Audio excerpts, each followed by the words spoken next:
Ladies and gentlemen, a very, very special guest coming onto the show today, Mr. Eoin O'Sullivan. Class, love it. How are you keeping, Eoin? How are you keeping? I'm good. I'm missing those rounds of applause, I'm missing the old live audience, I know, man, I know. Not that my ego needs it, but Not at all. How was live audience? You're just after coming off, basically. You're just after coming off a show, a whole production, a whole thing, man. How was that? How was that getting back into that? Which was a gift, an absolute gift to do. Amazing. Yeah. It was mad, and I'm actually on a bigger downer sense, really? of this show than I am in most shows. Like after a show's done, you've put so much energy into it, your energy levels are all over the place a little bit. Yeah. And I think it's the fact that was so contained still within all the restrictions and things. Yeah. That you're still kind of going, oh yeah, but when is the next one actually? Because that one was a unique, magical gift from the heavens to actually be able to do a full play in the middle of all this, How did you find recording it? It was class. Like I love the rehearsals. Like I love a rehearsal room. I love the build, Yeah. And then we were just on stage and we were in the new theatre, and I love that space anyway, which well as well. It's a lovely space. It's a great space. It's a great space.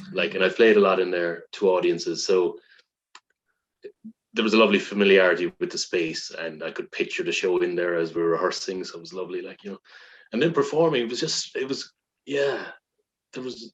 kind of stuck in between a few things. Like one was we're recording it as a play, we rehearsed it as a play. It's not stop start, it's up, it's running, start to the scene to end of the scene, deadly, and get into it. So it was brilliant to just dip into it myself, Martina, that was Kate, the scenes, just actually get stuck in and kind of go, yeah, we're here and this is us, So it became quite intimate as a performance, because the audience, there was two cameramen, in the audience. That was our audience kind of thing. Yeah. And Shane was doing sound as well, but it was okay, we've 3 or 4 people in the audience, that's it, but they're not really audience, they're all working as well, And so it became quite intimate on stage then, which was class. Yeah. When you got the script and you realized, okay, you and Martina are doing this, Martina had Martina had a character in a half. I was like, what is going? Phenomenal. He's got there. Did you have much rehearsal in doing? Because everything that was going on. Because I know Serini was saying that you've done a bit of rehearsal online. Yeah. We started on Zoom, and Zoom was good actually. We were mad to get in a room, but it was good really great for character exploration and really just questioning things and kind of going, okay, this journey and these shifts in this scene, where are they coming from? So you could have those, you could have the in-depth discussions into it. It was perfect for Zoom, but to actually get in the room and the space and bring the physicality to it was needed, and that was magic when it came together. And we did a good, I don't know, Munir, we served it well in rehearsals. We had days but we had masked rehearsals and we had distanced rehearsals. There was a lot of protocol around it. And then we had testing towards the end of it and all that. But yeah, it was brilliant to get in the room and to eke out, and it was great. And Zarini's brilliant for the specificity of moments, and just kind of going, let's work that again now, let's get that right. There's a little something here that we can find, And so to be in a room doing all that again was great. And everyone has a strong voice in the room as well, which was just great. We were just exploring.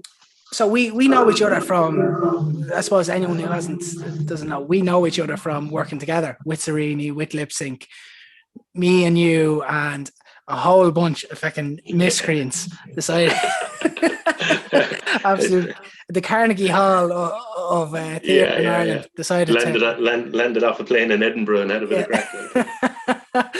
And that was the first time I'd ever worked with you. It's the first time I've met you, and it's the first time And I remember every night you had to kind of improvise a couple of lines every night, and every night it was one of my favorite parts of the show, because like you just come up with anything, you kind of bounce off the audience to be a couple of elder ladies in it, and you'd be directing something at them, and I was just fucking brilliant. Like it was I love that so much, and it was the gift of Zarini allowing me to do that as well, and just kind of going, yeah, go on, have a go. It was like, all right, you're the man too, dude. Oh, I'd say some people have that gift in that sense, where like every night, I don't know if you've written them down beforehand or you had a kind of repertoire of a list of them in the background, but you thought to yourself, right, if the audience is like this tonight, I'm going to say this one or like that. Yeah. But every night was something special. It was brilliant. Like I remember, I think it was the second last night, and he said something, man. It was just a bunch of elder ladies in the front row, and he said something about knickers being stuck to the ceiling or something like that. And I fucking wept. I wept going, because I had to walk past you, go back into the crowd, and I had to walk into the crowd, and I just fucking wept. I thought to myself, Jesus, here we go. This is it. It was class there. Like, and I still look, because there's a recorded version of it online, like on YouTube of the show. And there's even a nice interaction in that moment. And like, even last year during the pandemic, I was looking back at those moments going, to be able to interact with an audience like that, to be able to have the banter again, that's what you want to return to, you know? Yeah. And every show, that's why I love theatre, because it is, you know, every show is unique because the audience shape it. You know, the audience are going to dictate moments in a show. They're going to give you the energy or take away from it, or, you know, like they can re-engineer the flow and the feel of a show every night differently. And I love that. Like, you know, and just I used to be there. We a moment before that where we're in the cow head masks. Yeah. And I love if no one has seen this, so we can just mention all these random moments. Like, look it up on YouTube, guys. But like five of us in cow head masks, and we're dancing in the background and all that, and it's kind of this surreal moment. It's class. But and we're silent in it. But I'd be eyeing up the front row of the audience going, which one of these am I going to pick now in a second from inside in the mask? And then I'd be like, oh yeah, there's my Mary or Maura or whatever that I'm going to go at. Yeah, you go straight at it. Yeah. Because I suppose where did you train, or where did you train? So I like, my journey into it is, kind of not stumbled into it, but very cautiously took a step by step, and I'm still cautiously taking my steps. But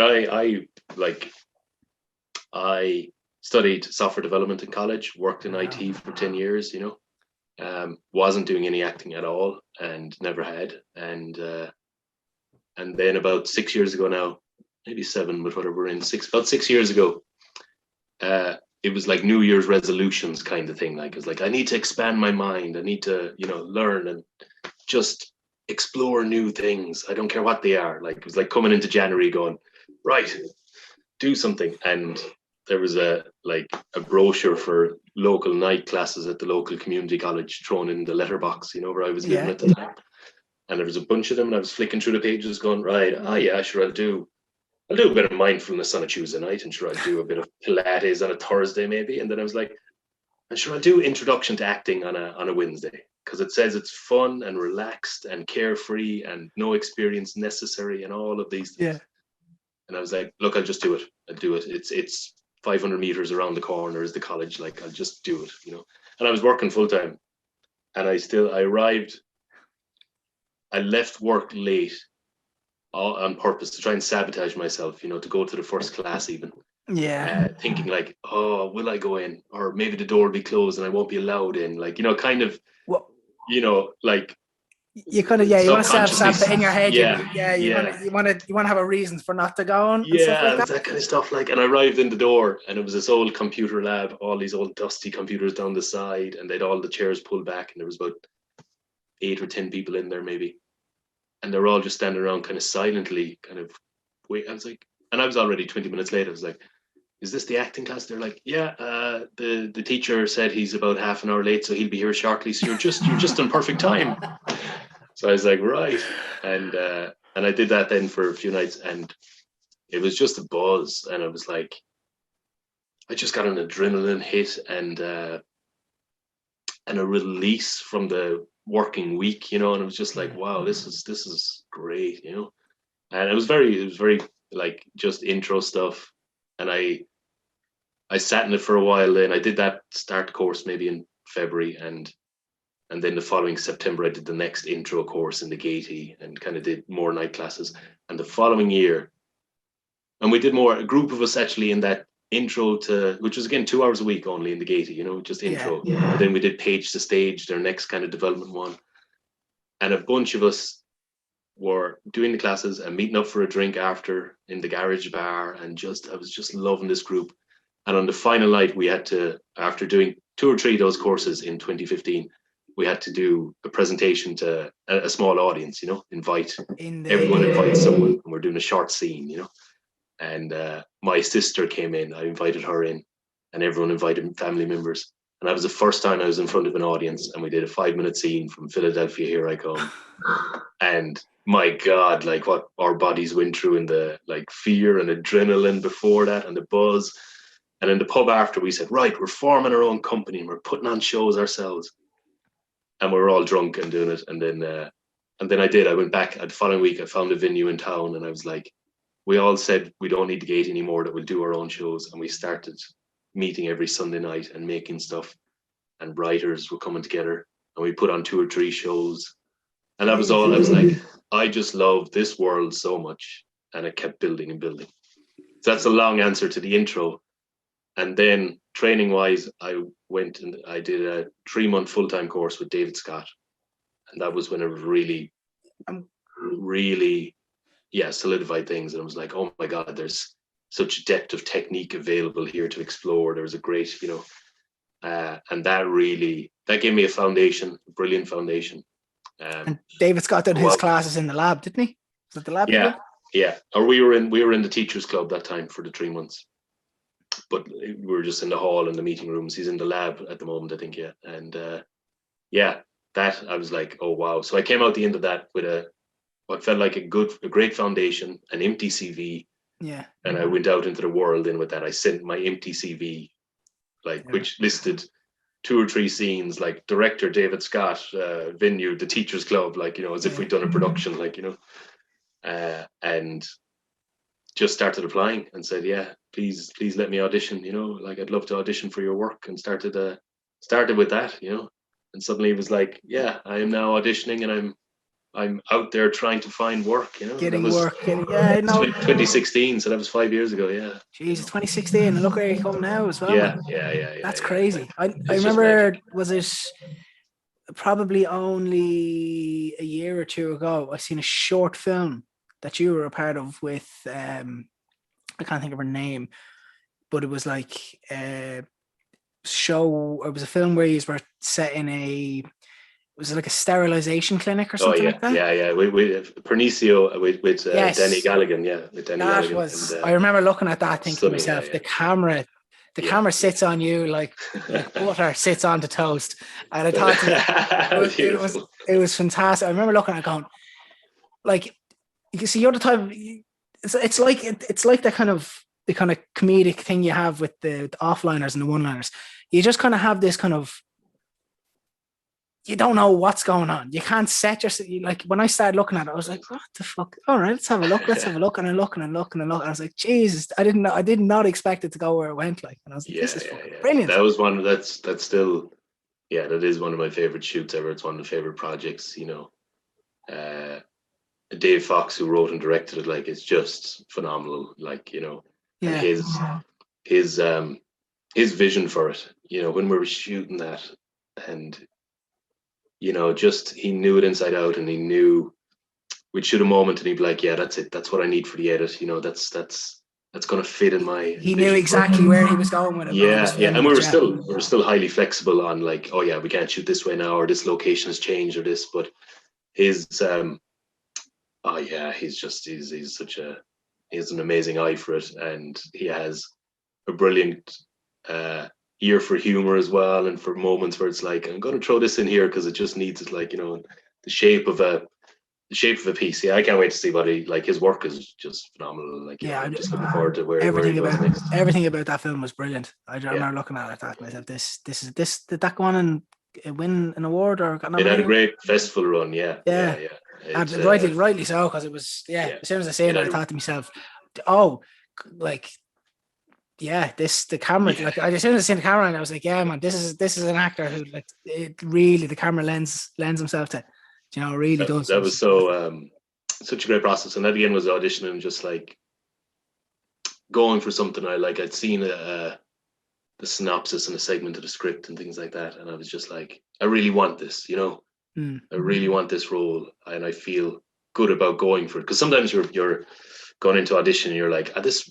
character, like, it's just not a good fit for me, but I'll audition, because they've asked me to audition, or it feels like I'm in the right category, but I'm not feeling him, like, or this character. And that one I was like, fuck it, I'm gonna fight for this role, and it was just kind of going, look, I want to go in and I want to talk about the piece, and I want to bring IDs to the audition room. I just had that chat, and we did, and it was great. It was kind of going, like, I just really went, I just had an energy and kind of going, I'm going to fight for this, I really want to do this role without, like, knowing the full script and the journey. I was just like, sometimes you pick up a little script or a synopsis like that and you're like, yeah, this feels good. This is the story I want to tell. I don't know it all yet, but something about the way the synopsis is written is drawing me in a way that, like, I want to be part of this story, Is that something you've always had? Is that something that you've kind of, like you said, you were in IT for years, and you went, you had your New Year's resolution and you want to do more creative things and you wanted to try things. Is that creative kind of vibe or buzz or whatever was in you? Was that always in you, or was that something that you kind of needed to get out of one thing and you kind of force yourself into another, and then you found upon it? Yeah, I think so when I was up to the age of, like, 12, maybe, I was doing, like, little drama club stuff or summer camps and all of that. There was little bits. But then I think teenage years, I was, even if I wanted it, I wasn't going to explore it, because I wasn't going to, stand out. I was like, don't do anything that, I was just kind of, staying neutral, minding myself, trying to fit in. And there was a lot of that. So it was just kind of going, I probably didn't explore creative instincts then, but I did in some ways. Like, I was doing website design before it was even a thing. I was doing, I was always making videos or images, or like, loved, this was in like 97, 98, 99, like, love Photoshop, love doing all that kind of stuff, and trying to build a website, but not having any training in it, but just going. So there was different creative outlets, going on. And then in college, I moved out, was moving out of home, moving up to Limerick for college, and I went to LIT, Institute of Technology, not UL, and so I was staying. I was like, right, I'm in a new place. I'm, living away from home, kind of. So I went to the first drama club meeting in LIT. I saw a sign. And I was like, right. I didn't tell anyone. I didn't say it to anyone. I was just like, I'm just going to go into this room, offer to help paint a set or something, just because I think it's cool. It's a cool thing to be around, and I'd love to, whatever was in my head. And and we went into that room, and there was 4 people in the room, all kind of sitting in a different corner, all waiting, looking at each other, all 4 of us looking at each other, kind of going, who's running this thing? Like, is this, like, what's the crack? It was meant to start at 7. We're all sitting in silence at this stage, like, just kind of just glancing at each other. And eventually someone went, okay, so it doesn't look like anyone's running this thing, lads. Maybe we'll try again next week or something. And it never happened. There was no drama club, nothing in that college. Like, there was no one who running it. There was no one, no one put themselves forward to do it. Yeah. Like, and I was just there to kind of go. So if I'd gone to a different college, that might have been my journey into acting. Like, I might have been drama club, and then suddenly performing, and then suddenly, like, and I might have never gone down the IT route. But it never happened at that college, and I was like, that's that. And I never looked at it again. Never thought about it again. Until later. IT, right? Because I'm mad, because, like, I don't think I'm not sure if this came up the first time. Like he went, like he's studied so many years in IT, and you worked so many years in it, like because. Like, but from what I heard, like you did have a creative, but like a thing in you where you had to be creative. Like it was just electronical, and it was were you what was the word? Introvert, extrovert, an introvert where you kind of wanted to be alone doing it. Is that where? I think so. I think I am introverted. I think I just never explored it. You know, I never questioned my desires. Position, like, you know, I never asked myself, what do you really want? What, you know, I just went on a default journey, you know, as in get your IT degree, start your IT job, move to Dublin, play a bit of football up here with the lads, you know. Someday you'll buy a house, you'll have a kid, you'll paint your fence, and you'll you know you do a bit of gardening, and then you'll retire from your IT job, and you know, and that'll be your journey, you know. And like, and I never questioned any of that. I never like actually asked myself. I just went, this is what people do, so I shall do it, obviously, you know. And acting has made me like question it, like has made me look at life in an entirely different way. And I may act for 10 more years and do something else. I may act for the rest of my life. I may spin off into some other completely crazy career in 10 years time, you know, just because it'll be like, that's what my mind and soul is telling me to do now, and that's great, you know. And then I'd spin off again. Like, I think it'd be magic to have 3 or 4 different careers over the next 30 or 40 years. Like, imagine that. Like, it's such an interesting kind of journey, interesting life and stuff like that. And to be free to be able to do that, to like, which I never considered until maybe 6 years ago. It was like, oh, you can actually make choices in life. You can actually. What made you? What brought you to that point? Was just mundane work, Yeah, and relationships ending and things like that, and like you know, just kind of looking at life with a different lens. I went through 1 year there, which was prior to acting, but it was like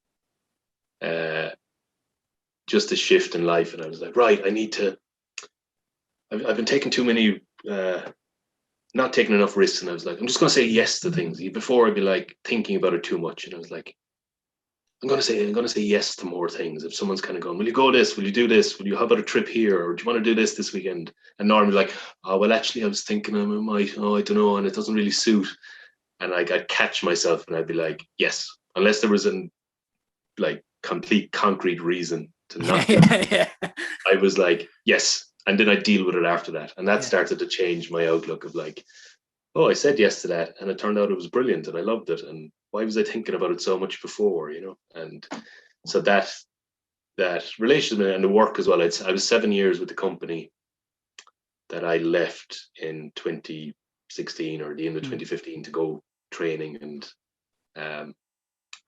I'd moved up in different roles in that company, you know, and again, never necessarily wanted to move into roles, but I was there that I was like, oh yeah, roles opened up, and I was, you know, promoted as a senior member of a team to the next level and all this.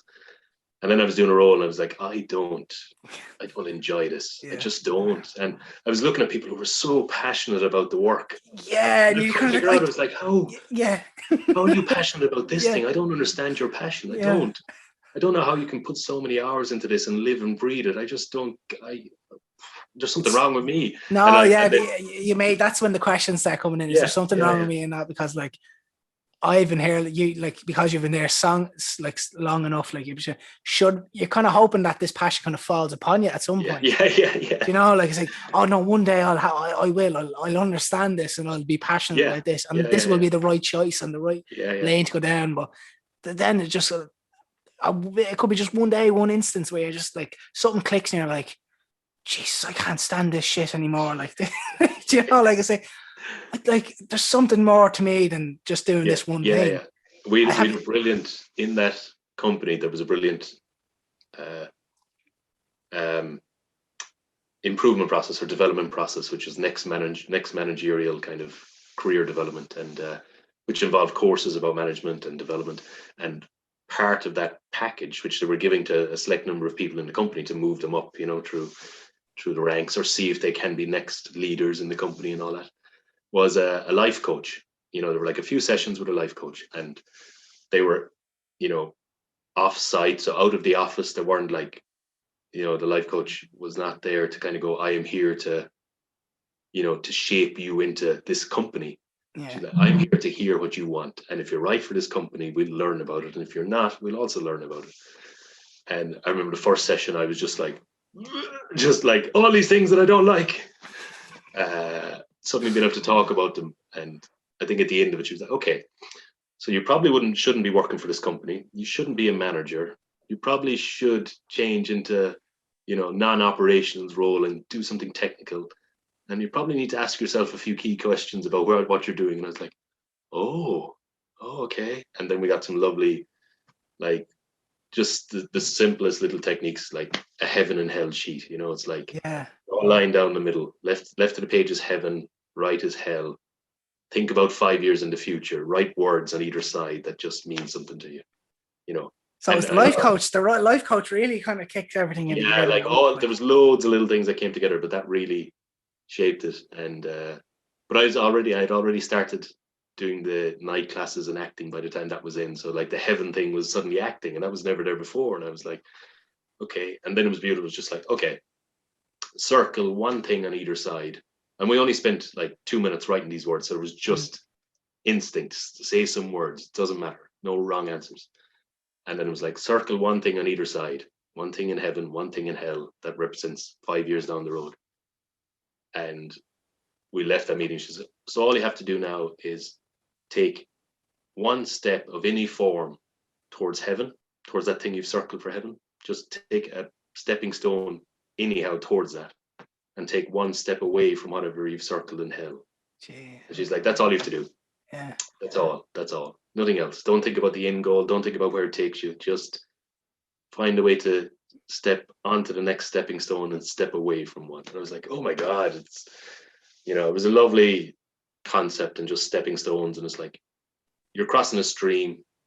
You don't know what's on the other side. Try out a stepping stone. And if you land in it and you can't see a way across, come back to where you are and try a different one. It's like, oh my God. So it's lovely. That's a great analogy, isn't it? Yeah. And that's been carried forward now the last few years of like, I don't really know where I'm going, and I don't have locked on in points with things. I'm enjoying stepping towards something, you know, and spending some time there. And if I don't like it, step left or right or step back, or, you know, and it's that's given me a lot of freedom in life as how you look at things. Have you ever been a man that has liked uncertainty? I know you come up like, so like, I know in like I said, again, the steady 9 to 5, you can map that out. Like a lot of things you can map that out. And obviously choosing acting, as you know, is the uncertainty and the consistent change. Is that something that you've liked, or is that something that drew you towards acting, or was it the other? Like that's what nearly kept me away from it. Like, you know, I mean, I'm not like I'm an assessor. Like I'm a logical thinker. I'm practical. I assess the risk of situations and the journey. Like, so people say, oh my God, you're so brave taking that on. You're so brave working in that, and how you do it. And I'm like, I'm not like, I've assessed these things, and I'm more of a risk taker now. As the more I'm into it, the more I'm at ease with the precarious nature of it all. Like, you know, but I'm still a logical thinker. So I still break down my concerns and manage them. You know, I still kind of go, okay, how are you going to do this? How are you going to manage this? What if you don't get work? What if you don't get this? What if you're down? What if you don't get what you want in this? And it's just kind of going, okay, we'll find a way to create what I want. We'll find a way to, you know, we'll get outlets. There's a world of opportunities out there, you know, like, and they all take different shapes, and I'll also pivot into something else maybe, or I'll just kind of go, actually, let's go down this route for a while, like, you know, and take up some completely different angle to the creative industry or something. What's the craziest one you've done? What's the most obscene? I don't know. No, I don't know actually. What's it like? There's been. Oh, geez, I don't know actually what I Yeah, it like. just Yeah, kind of what all is comes it? back to you. I suppose what's the most obscene acting job you've done then? What's the most like where you've kind of looked at yourself and went, "Shit, I don't know about this one now, lads. Right, we'll give it a shot."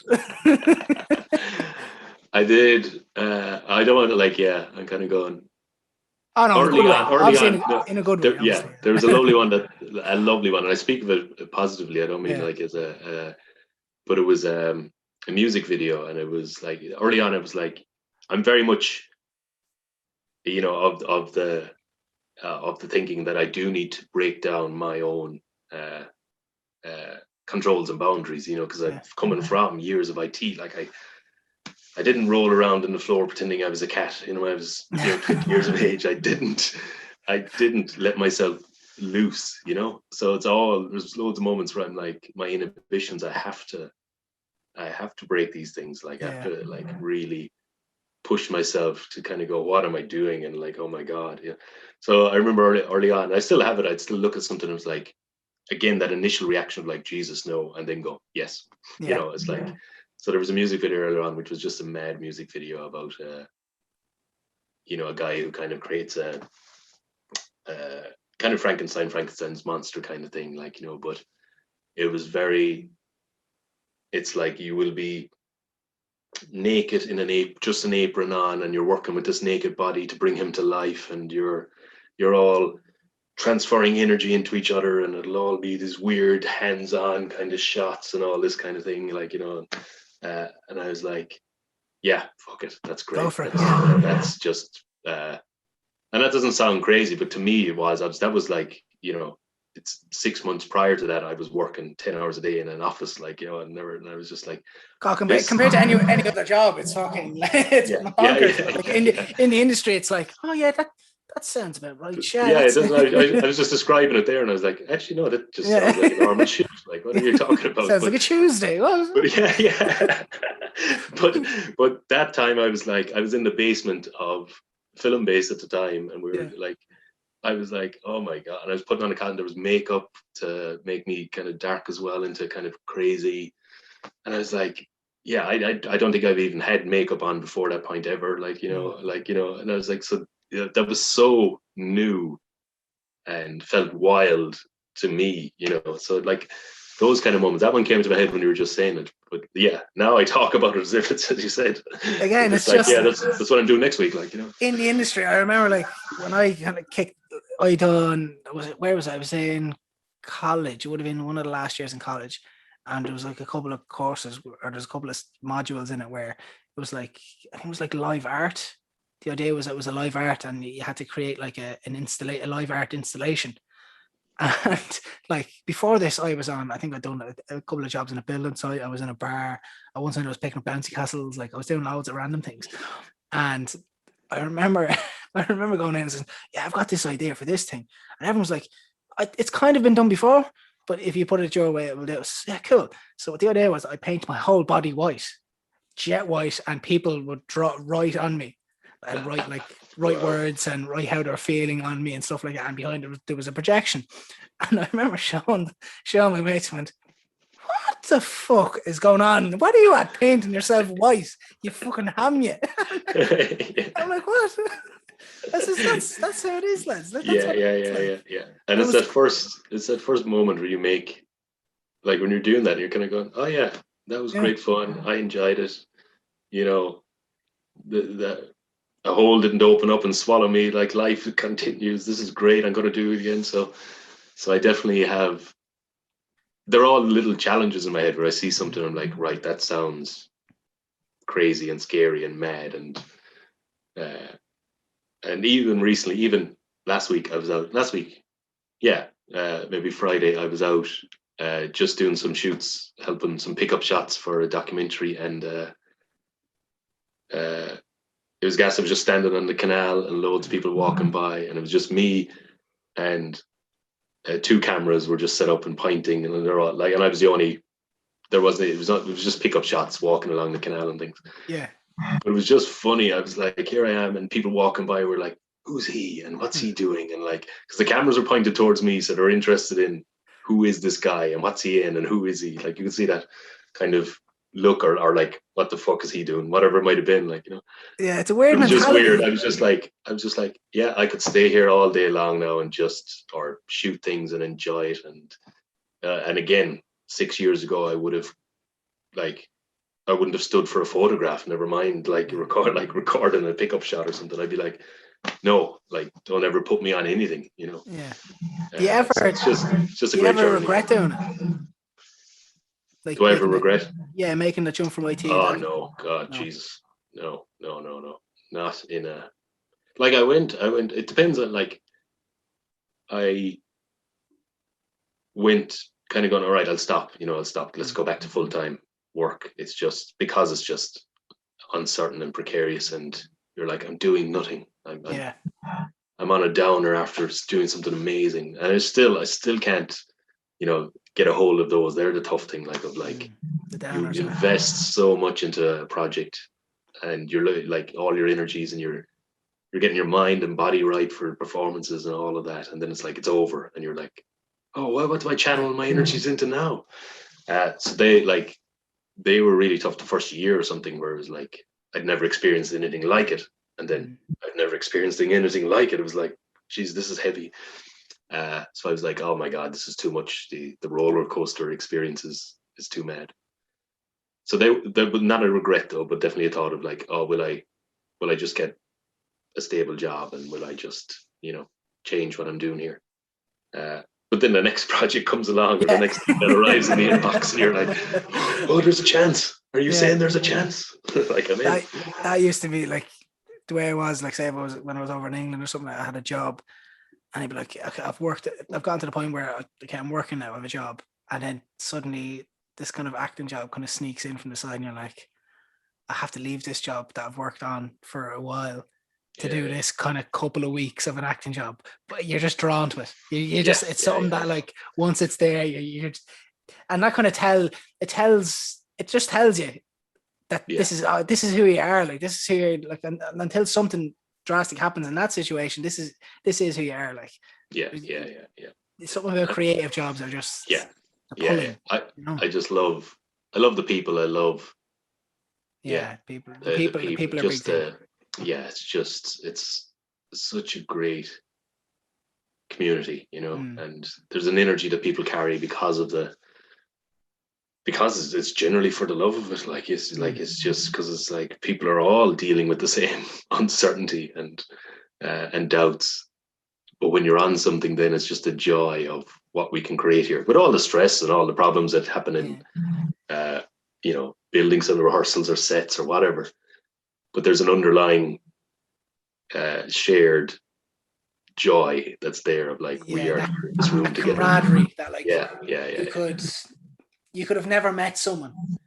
You could be in a room with 10 strangers, and within the first 4 minutes you're like, and we done that minute, and it's like you've known each other for like fucking ages, and it's there is just something that is in this kind of arts, theatre, entertainment kind of sphere that everyone kind of bounces off everyone. Everyone knows at least one person from someone else. Like, it's just a crazy. And you're definitely sitting there going, it is all a bit mad, isn't it? What we do, or like you do a scene and it's just like, geez, that was crazy. Like, did you ever think you'd be doing that of a Tuesday afternoon or whatever? Like, it's just, and that's the magic that binds you then as well. You're just like, and we did something good there, or like, you're kind of going, that felt good, and we hit something, and so be it. That's what I stop myself regularly for those moments, and I kind of go, I'm here on set, and I'm doing this now, and this is happening, and it's a Thursday morning at 11 o'clock, and I was like, and I thank the Lords, I thank the arts Lords, and I was like, because my Thursday mornings at 11 o'clock for the previous 10 years, or the first 10 years of my professional world, were probably a stuffy meeting room in the back corner of an office, where I had someone shouting at me, and another day of horrible emails to get through or whatever. And it was just great Thursday. Now, in saying all that, I still work part-time in an office, and I still that's it. You have that other, that you're not like categorically, like you're stuck there. You're not stuck. You have that outlet straight off the top. Yeah. And it's changed my look on that work as well. It's changed my outlook on working like that, you know. And like I used to give myself over fully to, you know, carry the work home, have emails popping on my phone 24/7. I'm just like, okay, I get all that, lads, but you know, now I'm switching off. I'll do my hours and like I'll do them well, but like, you know, I'm not carrying that forward. Like, yeah.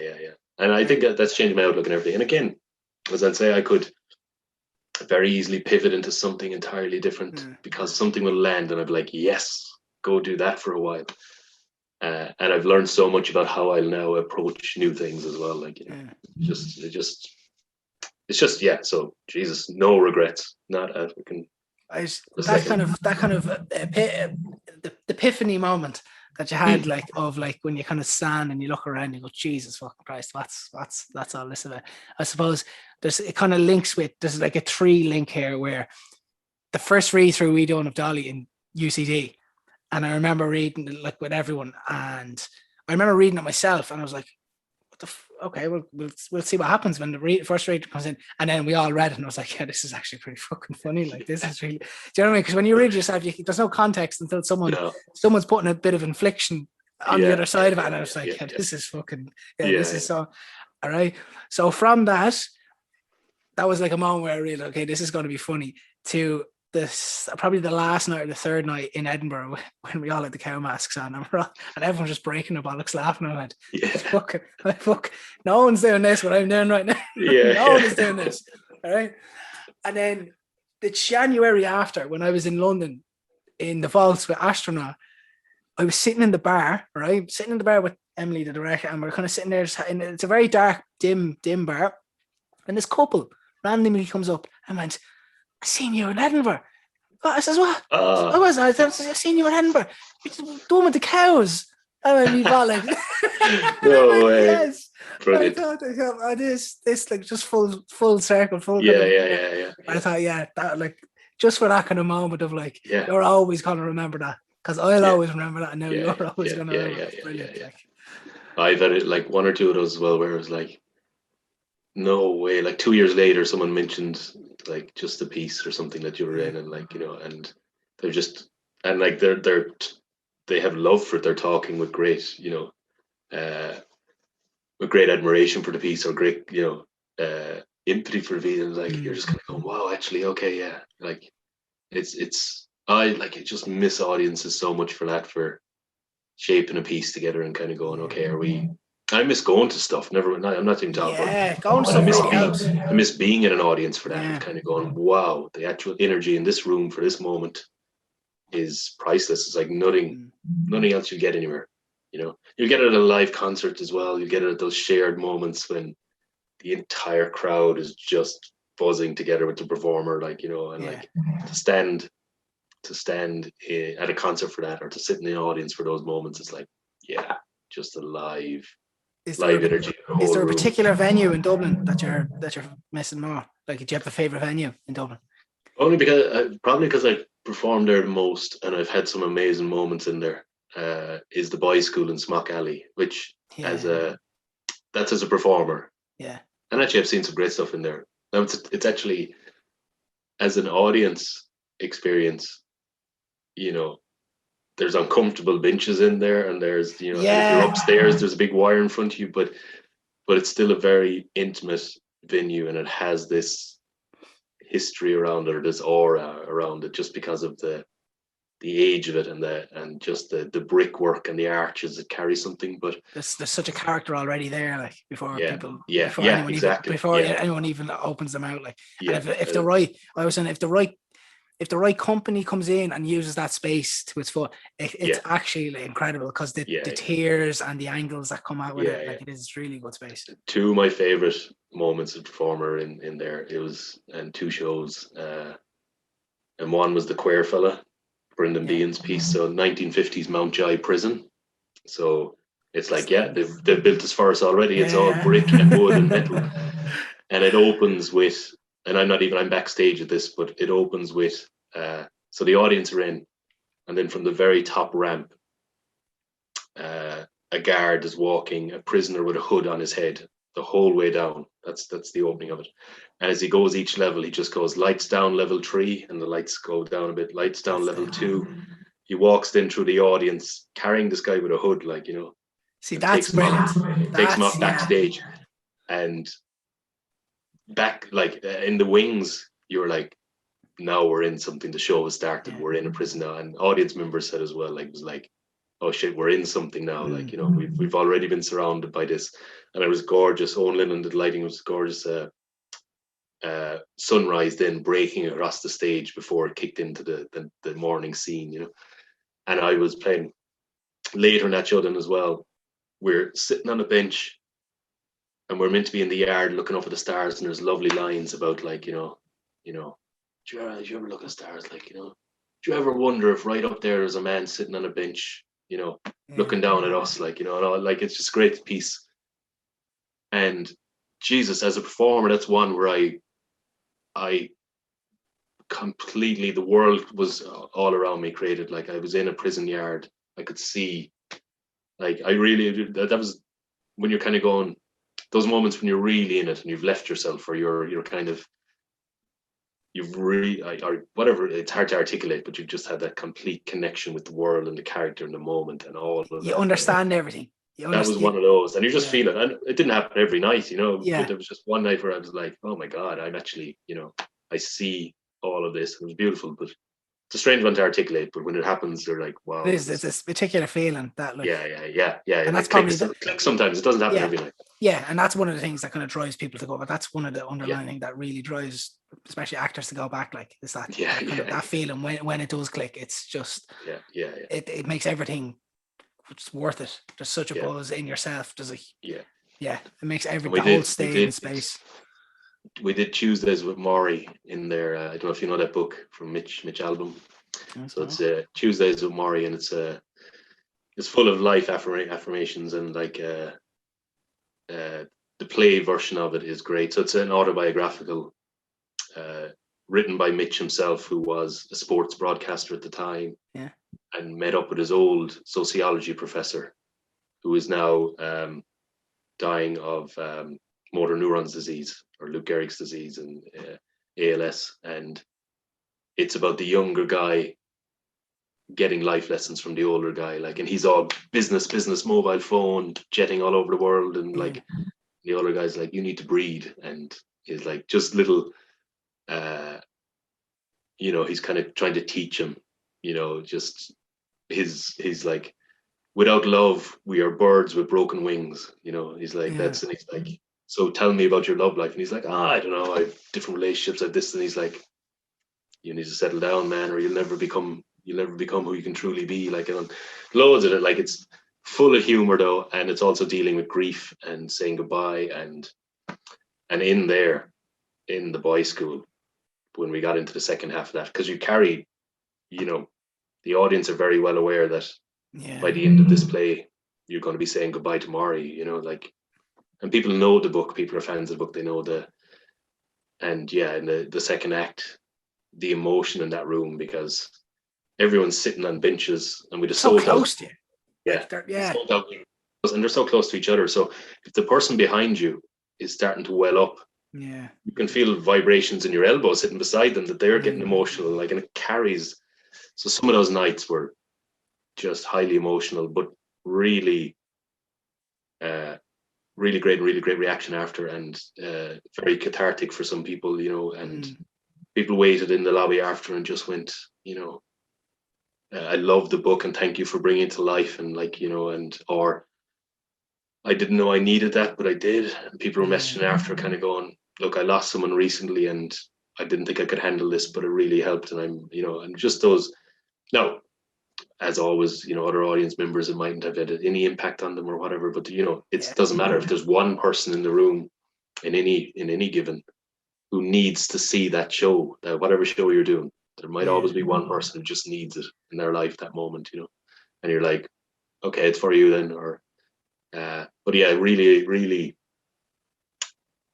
powerful experience, you know. And we it just in that venue, it was so the venue does, it really speaks a lens, like I always say, like this the venues that I can associate different shows with them straight away, and the styles of shows that I think work well, like even from the Abbey Theatre, like with the Peacock stage and the main stage, I'd be more inclined to go to the Peacock stage because of the size of it and the work that goes on. The new theatre, the way it's the new theatre set up, and you sit down and it's tiered up. You're speaking to the top row, and the bottom row are catching it. And the project, the open space and the flat lane and the project and the axis similar very with the axis in Ballymun. It's just the way those kind of places are set up. Like, again, there's a reason like the project has energetic shows where they're moving, because you can feel the audience if they're sitting in the first two rows. The audience can feel the jump and the pressure of the actor jumping around because they're on the same level. You're speaking in a new theatre to the back row, so the overwhelming power is coming to the front three rows of the new theatre. It's just the way they're kind of set up. It's just brilliant. Like, it is. I'm the same. I'm like being an audience member in those spaces. That's what I seek out as well. And it's like, we're going to experience, up close and personal. We're going to be right intimate in this story, and it's a different skill to. I'm in awe of performers who can achieve that in a big space, and you're like, oh my God, they have completely, there's a different skill set to, and me as well, me exploring that as well. Sometimes I end up in bigger spaces and I'm like, oh, like I need to adjust here, and I'm still learning how to, like I'm constantly, eyes open, listening, learning, taking whatever courses I can as well, and developing, watching work. Like Edinburgh was amazing for that. Like I was like, we were a show every day, and then I was like, I'd say over the 10 days that I might have gone, I was like, I saw 40 shows. Like, now I didn't manage to process them all as well, because like seeing too many is hard, but you kind of lose track. If you see like four, I remember going to see 4 day, and I think the second and third one, I can't even remember, but I remember going to the shows, like, and it was brilliant. I was chatting to someone recently, and I was like, it was Valerie. Did you see Valerie? You might have seen it. It was the kind of gig theatre. It was a live band, and he was talking about. It was in a lecture hall. You might have seen it. You would remember it if you saw it. I'd say No, I don't think I've seen it.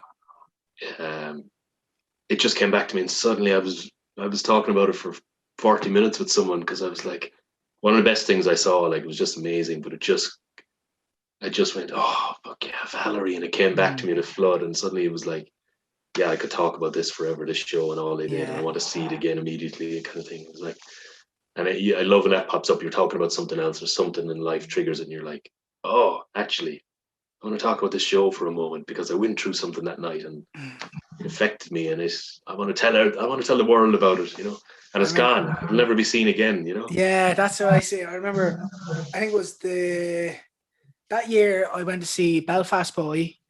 Oh yeah, I remember catching that, and I remember just I watched that, the energy and stuff like that. Yeah. But I remember the year before. I think it was the year before it was one of the years I was doing a show, and I was going back to Ireland the following day, but I decided, because my friend was working on a show to Hell in a Handbag up in Edinburgh, that she was like, oh, come up and crash here for a night or two.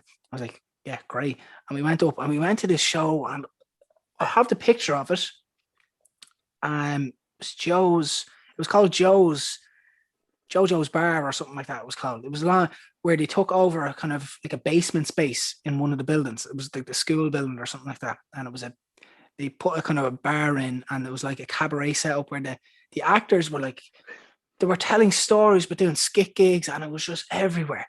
And to this day, it was one of the most. It was that show. It's that how you feel. It's like, it's that show. I will never in my life forget that. That was one of the best things I've ever seen in my life. There was a random bunch from America. There were Americans that came over, and they were just doing this. Like, they were casually walking in, pulling pints and going, "That's yours now." And they were doing a scene over there, and they were doing karaoke in the corner, and it was just like fucking brilliant. Well, how do I do this? Yeah. Oh man, that's why I can't wait for. To be in an audience again. Have you been up to much in the last in the last year? Have you?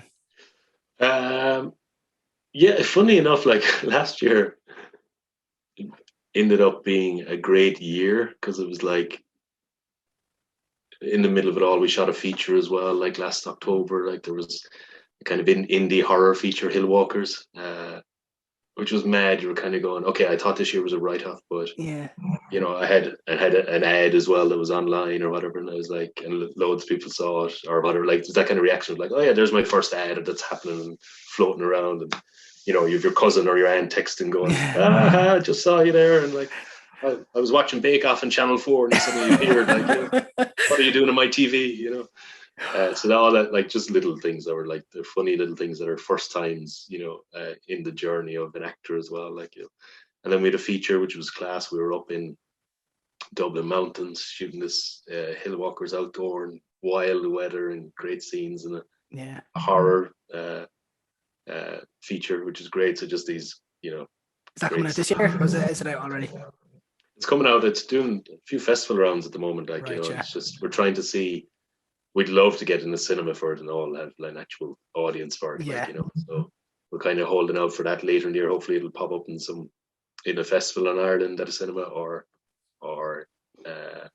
be on a release as well, like, you know. So yeah, so it's coming. It's yeah, we'll see it later in the year. But it was just like that. It was an amazing group as well, you know. It's just the best group of people, and it was a crazy tight schedule, so it had to have the energy of just get it done and on your game and throw yourself into it a little bit and see what happens. And it was wild. We had a big storm in the middle of it, you know, crazy. Like, we were in the wilds, and it was like, yeah, the rain is blowing sideways in both directions here at us. Like, you know, the camera couldn't even, like, you're kind of going, hold on to it. Yeah.